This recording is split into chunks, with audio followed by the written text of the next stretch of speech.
Is plastic surgery popular in your country?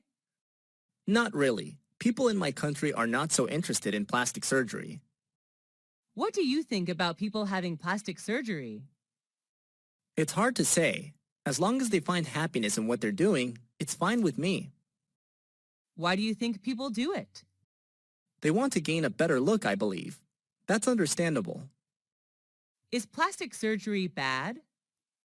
It's bad for health in the long run. Does it do harm to your health? Sure, there are several unhealthy substances in the medical treatments which may be harmful to your body.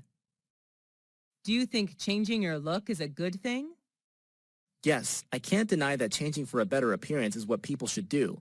But don't abuse plastic surgery or you will face serious health problems later on. Do you think the development of plastic surgery is a positive or negative trend?